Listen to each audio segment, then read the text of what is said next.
Hey, welcome. We are so glad that you joined us for our on-location shows all this week at the Rock Garden at the Royal Botanical Gardens in Hamilton, Ontario, celebrating my favorite season of the year, summer. Summer, yeah. Yes.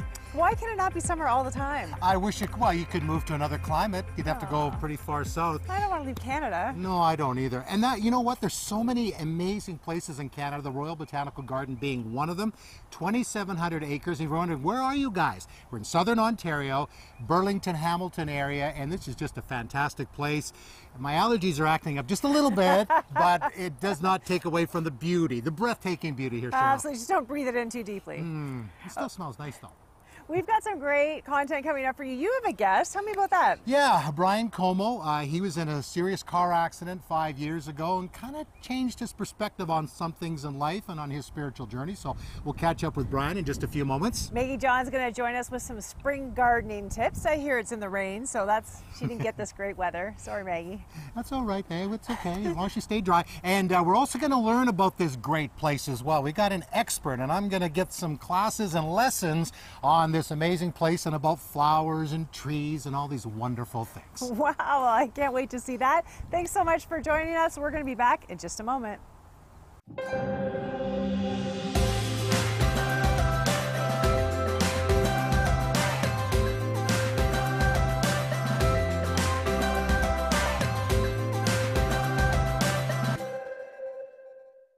John Peter is the curator and manager of plant records here at the beautiful Royal Botanical Gardens.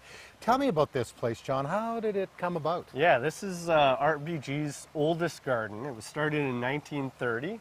It was an old abandoned gravel quarry. And as part of a beautification project, they wanted to create a beautiful space, which they did. So a lot of the trees around us were planted in 1930. And then as of 2014, we went under renovation and created this new version of the rock garden, which reopened in 2016 and features lots of beautiful plants, perennials, conifers, trees and shrubs from all over the world. And it actually was kind of the gateway between Toronto and Niagara Falls. It was, yeah. So this was the main route between Toronto and Niagara Falls, and Hamilton wanted to create a beautiful entranceway for people traveling along that route. Well, we're looking forward to hearing more about this amazing place all week long. And, you know, to be honest, I didn't even know this was here. Sure. And this is exciting because you come down here and you just kind of feel peaceful, right? Right. Yeah, the water and the plants and the insects and everything's really calming, and it's a beautiful place to enjoy. The insects are calming too. Yeah. Okay. Yeah. Again, we're looking forward, John, all week long. You know, come and explore the Royal Botanical Gardens where color comes alive. Still to come on 100 Huntley Street. The cedars that you're getting for rock bottom price, more often than not, are grown in BC or Oregon, a different climate to most of us, and they're just dug out of a swamp. They don't have very healthy roots. His spiritual and life journey took him from Louisiana to Canada, back to Louisiana, back to Canada. Brian Como, a gifted singer and musician, was involved with the iconic group The Imperials, one of the big names in gospel music. He was pastoring for many years, was actually enjoying life. Things were going real well, but 5 years ago was involved in a serious car accident that nearly left him paralyzed. Brian, welcome to 100 Huntley Street. Hey, thank you so much. Now, before we talk about that event 5 years ago, tell me about your spiritual background. How did you come to know Jesus? Very religious background when we were young. You know, you go to church on Sundays once a month, periodically. Coming to Christ, fast forward, you know, where I was lost, no answers to life, following the crowd of everyone else. Sister was invited to a small little church in the sticks in Youngsville, Louisiana. Preacher was preaching and felt like he was, you know, speaking straight to me. And he said, there's only one way, this, you know, and you can't work your way to heaven, but you have to accept Christ. It's the only way. Our whole family at the end of that revival accepted Christ, and that began the journey later in high school years, most probably junior, senior year. So you were a young man at the time? Absolutely, yeah. And so you had heard the gospel message, and I know there's people watching say, yeah, well, I go to church, I do the right things. Right. How do you make that transition? Well, I wanted more, though. I didn't want just the law that I'm going to church or I'm doing the right things, but am I obeying Him? You know, am I listening to God? Am I spending time with Him in my devotions, in which I had none at all at that point? But it was a desire. The one who created me, I wanted to get to know. And in that little revival services, that's where I think my heart that started to pull. I need to know this Christ, not just know of him, because a lot of people know of him. I didn't want to be in that group. I wanted to really know who God was and, does he have a plan for my life? Yeah, and a part of that plan, I guess, for you, because there's that passion there, you wanted to use your gift in music. Sure. And you got involved with the Imperials, and I think one of those groups that really changed gospel music. Oh, it's amazing. The Imperials came along when Southern Gospel was the biggest and went more contemporary. It was a little controversial at first for them, but they really, they shed the light for a lot of groups, contemporary Christian music to come on. Imperials were a group, when I was just accepted Christ, you emulate, you want, Russ Taff had that cry to his voice, man, when he would preach, because it was different. It wasn't just entertaining or singing. He really was, preaching from his heart. So traveling, doing stuff, and then finally at a church, and they come and do a concert, and they hear me lead praise and worship, and then the invitation was given. And how did you feel about being involved with this, again, iconic group? It was amazing. It's an honor, but at the end of the day, it's like service. It is a privilege to be on any, whether you park cars or greet people in the front of the building. The Imperials it was a great avenue, a great opportunity, because you could sing before thousands of people. But you remember, we were in that transition part where it wasn't the stadiums anymore. We went back to the church, a local church, on Love Art from Basis, because you got to build back, what was our calling? Is it just to do the bigger concerts, or is it to reach people in the local church? So eventually you go back into pastoring. You come up to Canada, right. A music pastor. Right. And then you head back to the U.S. You start a church with your wife, Kim. Right. Things are going good. What happened, though? You're involved in a serious car accident, and it nearly left you paralyzed. Yeah, we came back from a vacation, and I remember the day like it was yesterday. It's coming back on a Saturday night, rehearsing with the band. On our way back home, my son and I, driving on the road, and a girl hits us going 55 miles an hour, and she's on drugs, and she's not in her right mind. But we were dead stop, and that hit spun us around. My first thought was, it's almost like a movie. You're twisting and turning, the car spinning, and when it comes to a stop, you can't feel anything. You can't move anything. And so everything goes through your mind. I just kept smiling, and my son kept saying, "Dad, are you okay? You okay?" And I kept thinking, okay, God, what's the next step? I got church tomorrow. Really? Well, I'm thinking, put me in a wheelchair, bring me on the platform. I've got the sermon. Nothing should stop. And I just couldn't move anything. It took me about 30 minutes, 25, 30 minutes before I started feeling anything. So you're actually thinking about preaching? Oh, absolutely, man. I mean, were you in shock, or? No. I'm just thinking church, and I think in people, I think souls, I think, at this point, you always think for the weekend. You always think, who else will be saved? Really? Who else is going to come to Christ? What else is going to happen? So when you're sitting in that car, you have a lot to think about when you can't move anything. And then you were told that you may be paralyzed. Well, when we were driven up to the hospital, they first brought us to our local hospital. They weren't specialists in nerves, so they drove us up to New Orleans main hospital, Ochsner's, and the doctor says, there could be a possibility. I mean, the good thing is those nerves, the vertebrae that were broken there, it's not going to paralyze you. We can fix this. Okay. And so they had surgery. What were your thoughts at that point, though? I mean, you're injured. If you are paralyzed, or what if God doesn't heal me? I think the thought always is, God, you can always use. You used Joni whenever she was paralyzed. You used other people. This shouldn't stop ministry. I mean, like me helping, not just quote ministry, but me assisting or caring for or sharing the gospel message. So the scary part is, what am I going to do? But you're always thinking, God always makes a way. He always opens up a door. Sunday we preached about Leah's life and how she wanted to be loved by one man, but God, in her disappointment, still found a way to bless her life. And I know that God does it for all of us. Paralyzed or not, life still goes on. And you were determined to preach that Sunday. I'd imagine you didn't. No, I didn't. No, I was in a high. I was just saying, or do you get hooked up by Skype or something and preach anyway? No. I asked my associate pastor, and he preached that Sunday. Okay, when we come back, Brian, because like a lot of people, go into ministry, they have a lot of zeal. Right. They want to do something for God. Right. And sometimes we maybe don't pray enough about things. So we'll talk more about that when we come back with Brian Como on 100 Huntley Street. Tomorrow on 100 Huntley Street. Most of the things in our lives, the feelings fade, and we have to choose to be committed anyway. And so I think that's what really made my faith durable, is to say, I'm going to show up to this even on the days where I don't feel anything. Felt like the end of the world to me, and it felt like I didn't have anything left to live for. Rather than being elated or thanking God that I was still alive, that I had another chance, I started picking up more Ambien off the floor that I'd spilled. At the revelation of Jesus Christ, our trials will result in purpose and honor and glory. I hadn't done anything except gotten prayed for, and I wanted to know more. The person that says hope is what keeps me alive can also go, well, wait a minute, if I have hope, there must be joy here too.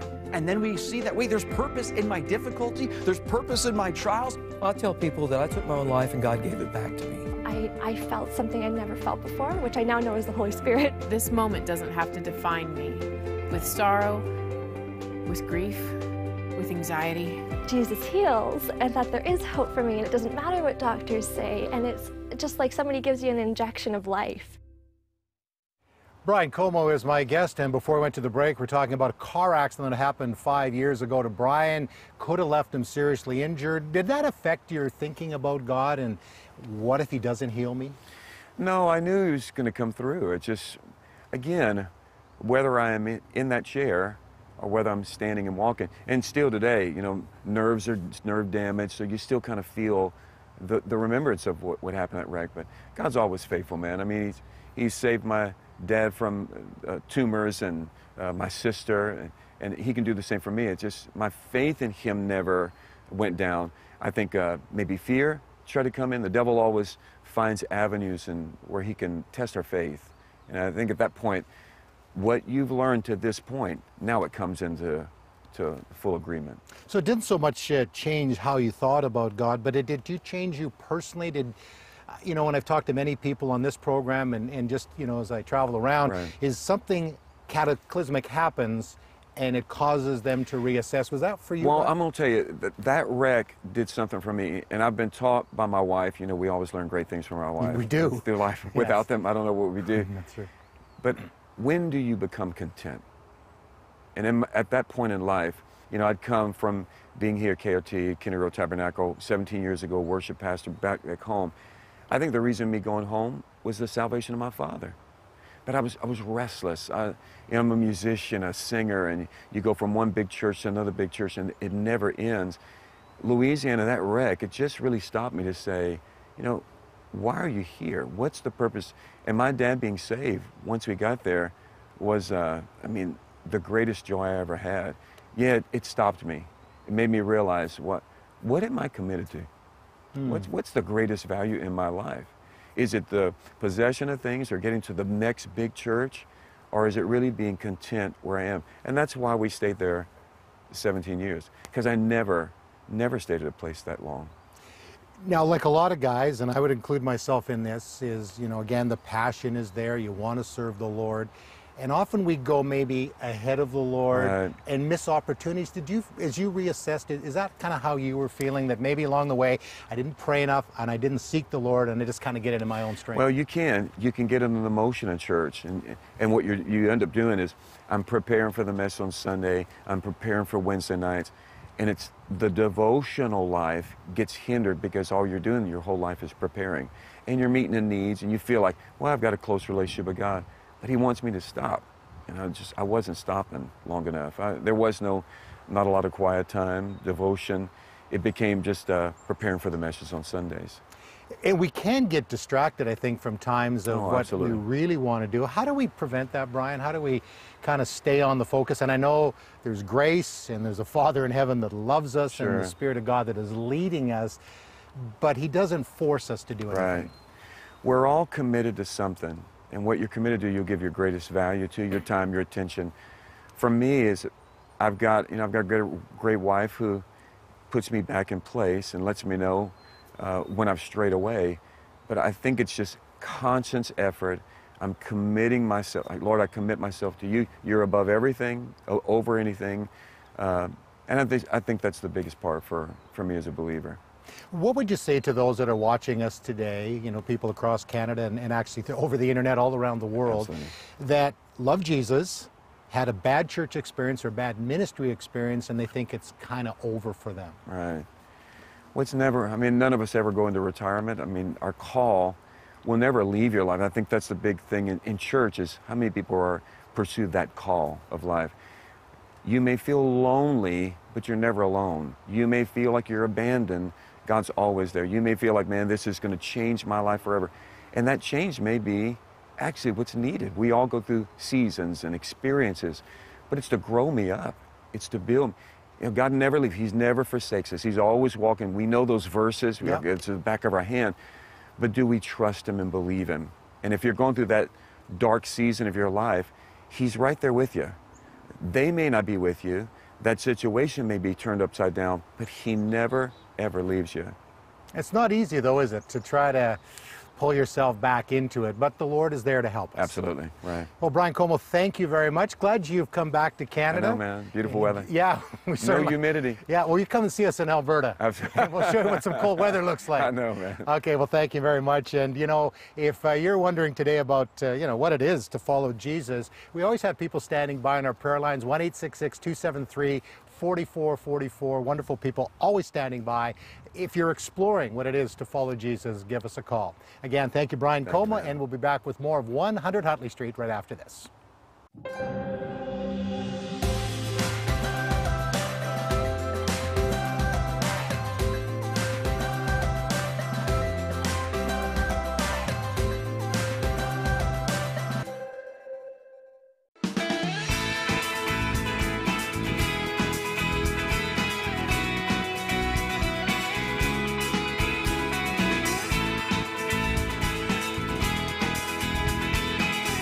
Wherever you are across our great nation, when you need prayer, give us a call anytime. We're here for you. It's summer. What a perfect time to enjoy reading an exciting new novel from a very familiar name, New York Times bestselling author and Bible teacher Beth Moore. The Undoing of St. Sylvanus is a story about, well, that's for me to know and for you to find out. This special book will take your imagination on a summer vacation to New Orleans, where a wily house manager and a cast of saints and sinners bond together to expose the forces that took the life of the father, while daughter Jillian walks a web of spiritual and personal danger. It's a riveting fictional story you'll enjoy.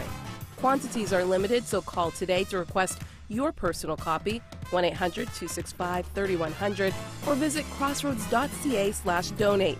And thank you for giving to 100 Huntley Street this month.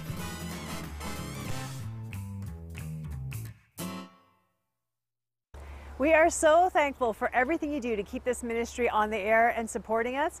And I want to tell you why. We are seeing an unprecedented amount of spiritual hunger across Canada. I think, we're more connected than ever through our social media and our phones and our computers, but honestly, people are feeling more lonely than ever before. I just read the UK's been doing a number of studies on loneliness and how common it's becoming and the health risks of that. They actually appointed in the UK a minister of loneliness. That's why we need to be here every day, not just broadcasting on television, but actually having a 24/7 phone line that people can call in and get the spiritual support and help that they need. Someone needs to be there to answer the phone in the worst moments of people's lives. When they are listening to those lies that are saying, you are all alone and there is nobody there for you and there's no hope for your life. And we all have those moments and we've all heard those lies. You need somebody, actually a person with skin on, to tell you that that is not true. That's why we're so passionate about bringing hope across this nation every single day and supporting prayer lines every single day of the week, all night long, Christmas Day, New Year's Day. You are a part of that. If you want to join our team and help us bring this message of hope and life across Canada, please give us a call right now, 1-800-265-3100. You can also give online at crossroads.ca. Well, we promised you some great gardening tips from Maggie John. In the rain, I hear. Poor Maggie. Let's take a look at what she has for us. Hey guys, we are at a local nursery with Ben Cullen, the guy that knows it all when it comes to gardening. And because I'm not with you at the RBG, I'm actually allergic to flowers. So little hidden secret there. So we are surrounded with trees today. And cedars, Ben. Tell us about cedars. Well, cedars, of course, this is an emerald cedar. It's one of the most popular cedars for creating a hedge, for example. Yep. And a lot of people, when they go out to plant a cedar, they go out and buy the cheapest cedar they can find. Yeah, certain stores, big stores, we see them on sale all the time. You do, and it's sort of a false economy because the cedars that you're getting for rock bottom price, more often than not, are grown in BC or Oregon, a different climate to most of us, and they're just dug out of a swamp. They don't have very healthy roots. You want to go to a good, independent local nursery, somebody that can tell you, yes, it's either container grown or it's locally grown, and it's going to be adapted to where you are and your property. So that's really important. And so locally grown or container grown, explain the difference. Well, I mean, so you could have both. Grown in a container, it just means that the roots are not being cut off at harvest, so that they're a healthier root system in the pot. And locally grown is important because then it's acclimatized to where you're growing. So if you've got a harsher winter, like we do here versus BC and Oregon, it means it's going to make it through the winter, or it's a lot more likely to make it through the winter. So that's very important. Now I have cedars on my yard, and I noticed that some of our neighbors wrap their cedars. We don't, and our cedars look pretty good. Should you wrap them during the winter? Well, I mean, if you like to live dangerously, you can buy cheap cedars and you can leave them exposed over winter. The only reason you'd wrap is maybe the first 2 or 3 years before it's like kind of hardened off and adapted to your yard, especially if you've got high wind or road salt. They really don't like salt and wind. So if you're in an exposed area, get some burlap, wrap them twice, and they'll be cozy right through till spring. All right, now you know it all about cedars. Thanks, Ben. No problem. Thank you, Maggie. Those are some awesome gardening tips. Thank you so much, Maggie. And you know, it's July, August. I think of this as kind of like weeding season. It is.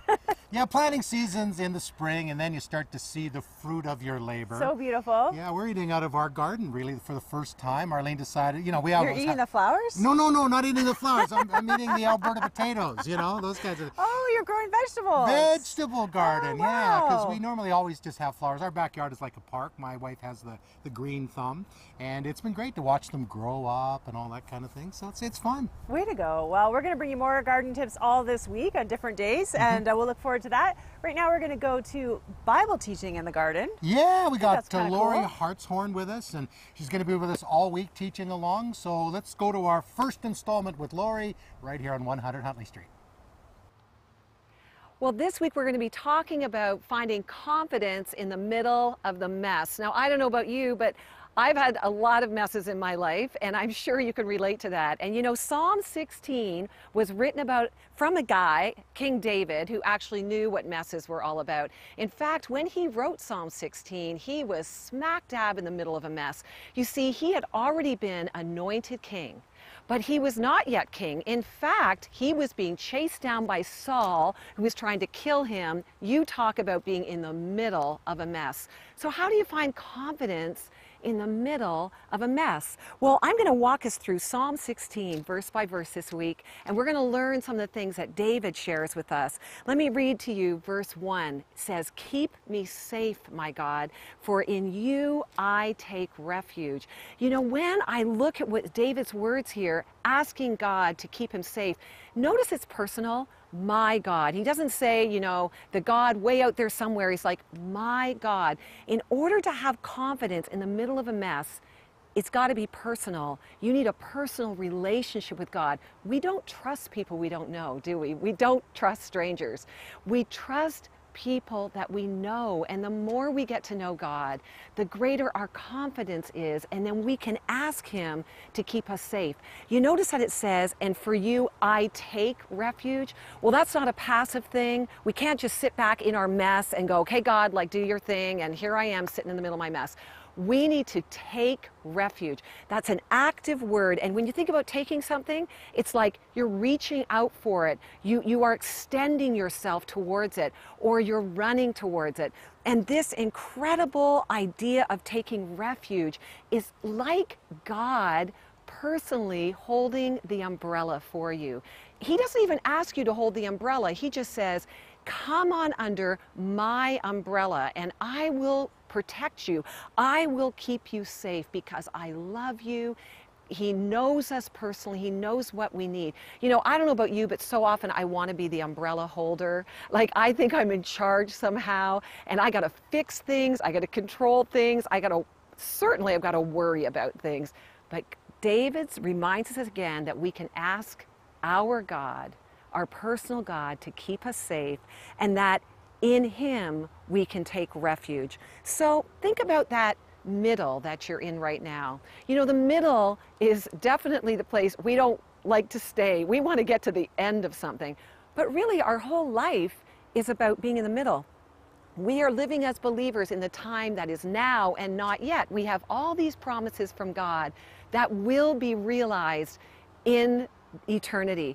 But while we're in this life, we're journeying in the middle. We can take refuge in our God, but we need to intentionally run towards his umbrella. We need to hide beneath his protection, and he will keep us safe. So this week, as you're thinking about your mess in the middle and you need to find some confidence, I just remind you from Psalm 16, verse 1, that you have to choose to find refuge in God. So will you make that choice today? All right, thank you, Lori. Good to have her on the program all week, Cheryl. I'm interviewing her sons later on this week, so we'll look forward to that. Crazy story. If you're a parent who's ever had a kid kind of leave the path and get off the path, you're going to want to stay tuned for that. I was one of those kids, so I understand that. We're going to have a great talk about being a prodigal and what it means, why you do it, and what it takes to bring you home. And the miracle that stands before me, yes. It is a little bit of a miracle if you knew me back then. I've only known you since you've been on the right path. I know. Actually, I was thinking there's literally no one in my life today, like in my life, that knew me back then, which is maybe a good thing. What if they go on like Facebook, Cheryl Weber, or they're turning on Huntley Street? Is that the girl I knew back then? I just actually met a grade school friend last week, and we were laughing about some things and the change in my life. So God is good, right? Like, there's hope for everybody. Just where you are today doesn't mean that that's where you're going to end up. And that's, I think, what we need to know, because sometimes you feel stuck, or you just feel like I've just screwed up too much and I can't get off the mess I've made of my life. That is so not true. It just takes a series of decisions, really, and the help of God. And there's various things, you know, that come into our lives. You know, I heard from Brian Como, a car accident. You know, he could have been paralyzed, and it got him thinking. And hopefully it doesn't take a car accident to get you thinking. But I think, you know, we all go through life, and there's various things that come along on our way, and you know, that impact us. You know, if you're going through something today that maybe has impacted your life in a negative way, and as you said, Cheryl, you don't have to stay there, you can move forward, but it all begins in a relationship with Jesus. So I always encourage you to do that. That's why we do what we do. And I love what Brian said about finding purpose. You know, I think we've just seen a number of public tragedies over the summer, different people, lives ending sometimes by their own hand, and it's just so easy to get in that moment and make a permanent decision about an impermanent situation. And you can get out of wherever you are, and you know, we do need to think about those bigger narratives of our life. How are we making a difference? What will my life matter? And you know, a lot of that happens in conversation with God and asking him to be in your life. If you want to just have one of those conversations, or get some spiritual help, or ask some spiritual questions, or get prayer, that number is 1-866-273-4444. And look forward to seeing you next time from the Royal Botanical Gardens. Have a great day.